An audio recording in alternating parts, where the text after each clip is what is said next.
On today's episode of What's Going On with Shipping, the tanker Sounion Salvage suffers a setback.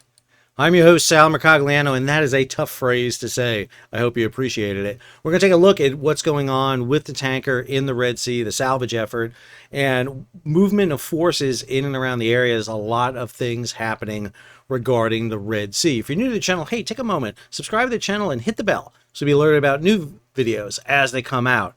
So here's the latest by Mike Scholler over at G Captain. The tanker, Greek registered, Greek flag, carrying 1 million barrels of oil, has been on fire since August 23rd. The ship is anchored, and Smith Bacalus, the salvage company, had two tugs, the Gladiator and the Hercules, on station to effect a salvage. However, what we're hearing now is they're pulling back from that because of issues. The statement here from the European Naval Mission Operation Aspide says the private companies responsible for the salvage operation have concluded that the conditions were not met to conduct the towing operation and that it was not safe to proceed. Alternative solutions are now being explored by the private companies. Should note that the crew on board Sounion has been withdrawn. A French destroyer, Chevalier Paul, was on scene to rescue the personnel on board. The ship was attacked by the Houthi, and then on two separate occasions, and I've talked about them in videos up here, talked about them setting demolition charges on board and detonating massive explosions. The vessel is on fire and abandoned, and after an initial attempt to try a salvage operation that was called off by the Houthi because they said they were going to attack the salvage operation, they allowed this salvage operation to take place. However, according to Smith, they're not able to make the repairs and salvage the vessel. Follow-on story over at Maritime Executive. Story over at Maritime Executive builds on this. Aspides and the U.S. Central Command both confirmed yesterday that salvage teams were beginning the operation to remove the disabled tanker that had been anchored in the Red Sea for nearly 2 weeks after a series of Houthi attacks disabled the vessel. Houthi militants boarded the vessel over a week ago, set off explosions, starting fires on the main deck, destroying the bridge of the tanker. 3 warships from Greece, France, and Italy participating in the Aspides operation were positioned near the tanker yesterday to provide security for the salvage operation. It is unclear if the salvage teams were concerned about the dangers or if they determined the vessel was unsafe in its current condition to be moved. The reports have said a slow-speed tow was planned to an undisclosed location. The Houthi released a statement through Mohammed al-Houthi saying that he had decided for the sake of the environment to permit the operation to proceed. He held, quote, the U.S. and the United Kingdom responsible for any leakage of the ship, which is an amazing statement considering he attacked the vessel not once, but sent crews on board twice to set explosive charges on it. And then, as if that's not enough, you've got 1 million barrels of oil off your coast on fire that may spill in the Red Sea, pollute your coast, poison your fishing. He attacked 2 other tankers just the other day. And this comes 1 year after the United Nations went in and pumped 1 million barrels off the FSO Safer, this is a floating storage unit, and put it on board the tanker Yemen to prevent a similar occurrence from happening. And now the Houthi are perpetrating literally the same thing in getting this attack. Hard to understand those Houthi. So let's take a look at some imagery that was released out on social media. This is from MT Anderson over on Twitter. This shows you the vessel satellite image showing the fires raging on the vessel. This is from August 31st. This is coming from the stern of the vessel, and we know the ship to be holed back aft when the vessel was initially attacked. This could be not cargo oil, crude oil coming out, but could be fuel oil coming out. Remember, these tankers, almost all tankers built since the 1990s, are double hulled. This comes after Exxon Valdez. So it's very hard to penetrate through the side of the vessels. A lot of the oil that we've probably seen up forward was coming from residue and residuals from the fires getting in the water and creating the film that you see. However, back aft, she is probably leaking fuel oil from the attacks because we know the ship has been holed. Another satellite image shows you motor vessel Sounion here with unknown vessels. These are potentially salvage vessels. One right here. You have an MT Anderson identified this Horizon class destroyer as the Forbin. I don't think it's the Forbin. I think it's the Chevalier Paul. That was the other destroyer that arrived, according to European Union's NAV4 speeds. There was a new French destroyer that came in. Up here is a Frem frigate. This is probably the Greek frigate. The Sara, she reported on station not too long ago. And then this other vessel, either a salvage vessel or not. We know the other warship, the European Union's, the Italian, is the Andrea Doria. That is the flagship for the European Union's operation. Then we have this story from Reuters over at G-Captain. 2 more tankers attacked in the Red Sea. 2 oil tankers, the Saudi-flagged Amjad and the Panamanian-flagged Blue Lagoon 1, were attacked on Monday in the Red Sea off Yemen.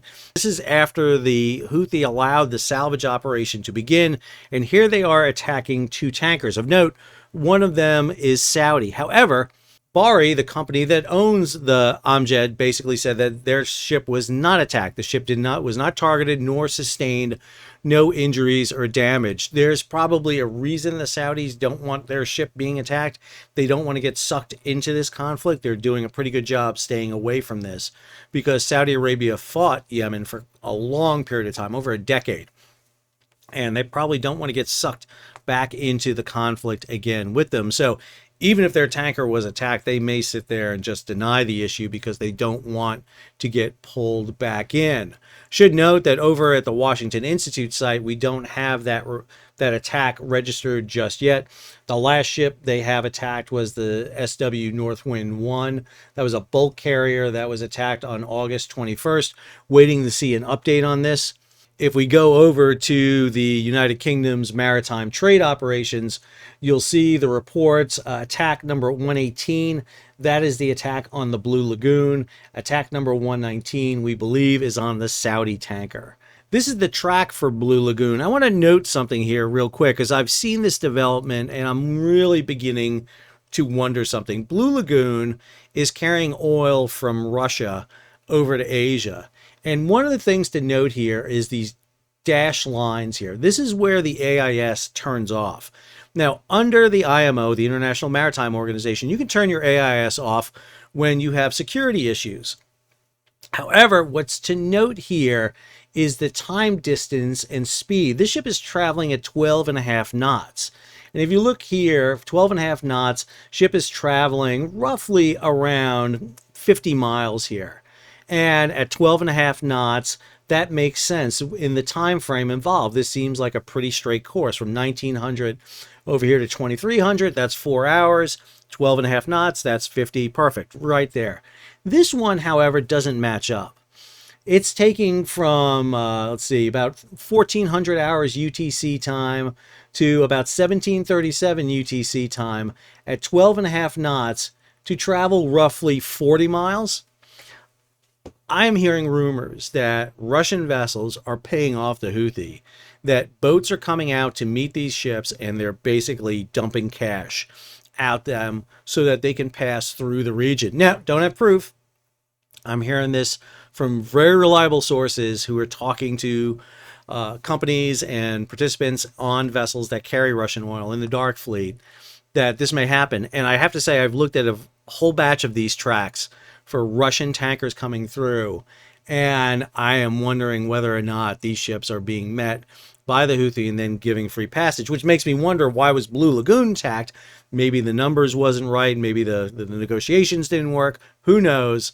All we know is that after the attack, the ship turned off its AIS and proceeded on. So these are all suppositions on my part. I don't have the hard evidence. It's just me running this in my little office in North Carolina on my own. However, I am hoping that we're investigating this, because if this is true, then the Houthi are not quite as noble as they would have you to be, especially if they're being paid off.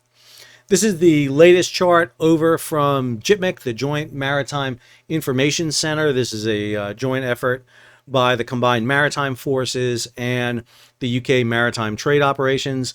97 ships attacked as of August 30th, the last one being the Groton, which is attacked for a second time, container out in the Gulf of Aden, all the way back to Galaxy Leader there on November 19th. A couple of key things on this chart. You'll see the different incident types: serious, minor, targeted, hijack, suspicious accidents, the type of vessels, And most importantly, whether or not the vessels have any direct association with Israel, the United Kingdom, or the US. And you'll see since August, all ships have no direct association at all with Israel.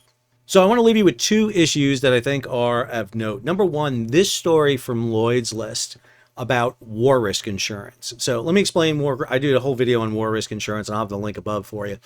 But war risk insurance is the insurance companies have to buy to sail through a war zone, a designated war area.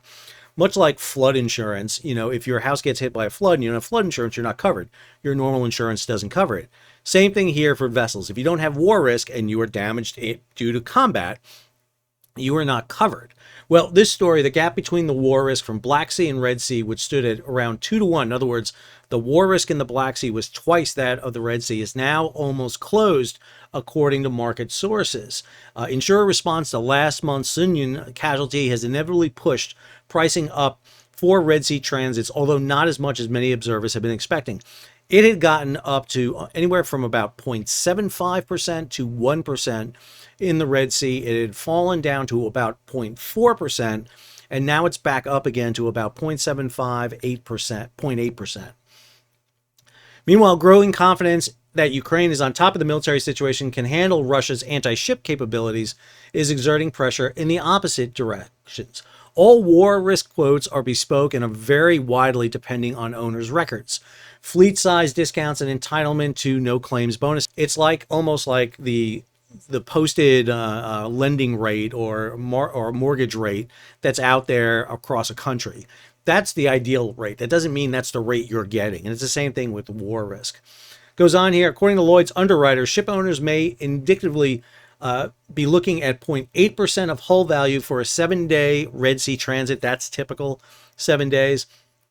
This is up by about 1 or 2/10 of a percentage point since the strike on Sounion. By contrast, Black Sea rates have fallen to around 1%, and some sources say quotes can even be as low as 0.8, 0.9. This contrasts to 1 to 1.5% for most of the year to date. That range in itself half the level prevailing in late 2023. In late 2023, the Black Sea was at 3%. And to put this into context, during the height of the tanker war of the 1980s, you were looking at 7 to 10% of this value. So it is the war risk insurance that is driving ships to avoid the Red Sea. Give you the perfect example. You have a ship, $100 million value of the vessel. We're going to do very simple math here. $100 million value of the vessel. If the war risk insurance is 1% to go through the Red Sea, that is $1 million. That is $1 million. And the question is, do you spend the $1 million to go through the Red Sea? Now, if you divert around Africa, that is $1 million in fuel. So you think, well, that's a wash, Sal. Either way, 50-50. However, you still got to pay for a Suez Canal transit that's anywhere from $400,000 to $750,000, or about $650,000, depending on the size of the vessel. So your breaking point, depending on your war risk, is around the $100 million mark. Any vessel more expensive than that will more than likely divert around. Anyone less than that will go through the Red Sea. The last thing I want to talk about is the deployment of American forces. So I've been particularly hard on the U.S. military for basically not replacing the Eisenhower strike group in the Red Sea. This has fostered the Houthi to come up with the most insane arguments that they have driven the Eisenhower and the U.S. Navy from the Red Sea. They have claimed everything from doing damage to the Eisenhower to forcing the Eisenhower battle group to withdraw 1,000 kilometers because of attacks. That is crap of epic proportions. The carrier withdrew because it was way over its deployment. 9 months in, the European Union Operation Aspides had reinforced down in the region, and so that happened. The plan was to bring the Theodore Roosevelt battle group into the area. However, because of the escalation of the Israeli conflict and fear that Iran was going to mount an attack, the decision was made to send the Theodore Roosevelt up into the Persian Gulf. Now what we're seeing is movement of either the Theodore Roosevelt battle group or the Abraham Lincoln, which just reinforced out there. These images posted by MT Anderson, pulled off commercial satellites, open source intelligence, shows a movement of a carrier strike group out of the Gulf of Oman into the Gulf of Aden. And one of these strike groups are coming in. The other thing that we're seeing here is in the Red Sea, a pair of Arleigh Burke class destroyers are appearing in the Red Sea. Now, we don't know if these destroyers are going to be taking place in operations against the Houthi and guarding ships, or if they're going to transit up into the northern Red Sea. What we do know for the first time since literally the Eisenhower battle group has deployed, we're seeing American forces relocating back into the area. There were a pair of destroyers that came through recently. One of them was the USS Cole. Cole went up in the northern Red Sea to provide some gatekeeper operations up there. But what we haven't seen is escort operations in and around the Red Sea, the Gulf of Aden, and the Bab el-Mandeb. Cheers. So this is a change that we're seeing. Whether or not these carrier groups stay, the Theodore Roosevelt battle group is not scheduled to stay very long. It had been doing a deployment in the Western Pacific. It was pushed out into the Persian Gulf region and the Gulf of Aden, Gulf of Oman region. So we are not sure whether or not they're going to stay, or is this just a movement right now to cover the salvage operation of Sounion? That could be why that group moved in, could be why American destroyers are in the region to help cover the salvage operation. I hope you enjoyed today's episode. If you did, hey, take a moment, subscribe to the channel, and hit the bell so you'll be alerted about new videos as they come out. Leave a comment, share it across social media, and if you can, support the page. How do you do that? You hit the super thanks button down below, or head on over to Patreon and become a monthly or yearly subscriber. Until our next video, Sal, signing off.